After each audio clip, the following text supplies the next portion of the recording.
84 कोस यात्रा क्यों होती है? यशोदा मैया और नंद बाबा ने सबरे दई देवता मनाए, देवतान के यहाँ जाए जाए करके प्रार्थना कर। तो नंद बाबा यशोदा मैया के जब तक लाला नाए भयो तो यशोदा मैया नंद बाबा ने सबरे देवतान को जाए करके प्रणाम करी।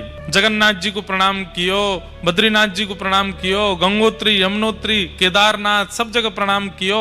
जो जो देवता उनको बताते गए सब जगह जाके प्रणाम करते और प्रणाम करके कहा मांगते, हमें बालक नाए चाहिए, हमें लाला नाए चाहिए। तो अरे नंद बाबा की 9 लाख गैया हैं, नंद बाबा के बाद उन गैयान की सेवा करने वालों एक ग्वारिया चाहिए। नंद बाबा के यहाँ इतने संत इतने भक्त आते रहे, नंद बाबा सब संतन की सेवा करें, इनके बाद संतन की सेवा करने वालों एक सेवक चाहिए। सब तीर्थों में जाकर के प्रणाम किया और कहा कि एक लाला है गयो तो हम वचन दे रहे हैं लाला के संग फिर से तीर्थ में आवेंगे। लोग बाग तीर्थों में जाके ऐसी बोल देते हैं ना मनोकामना, ऐसी नंद बाबा यशोदा मैया ने सब तीर्थन में मनोकामना करी कि एक लाला है जाए, गैयान को सेवक, संतन को सेवक, तो वह लाला के संग हम तीर्थ करवे आवेंगे।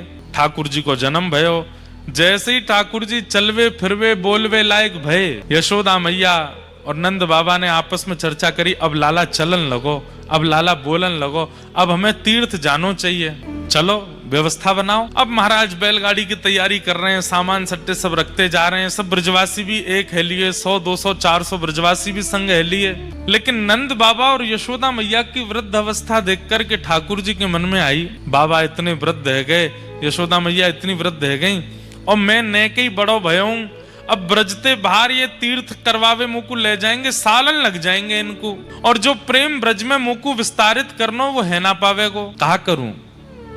नंद बाबा यशोदा मैया बड़े वृद्ध है गए, सवरे तीर्थन को ठाकुर जी ने यमुना तट पे बुलायो।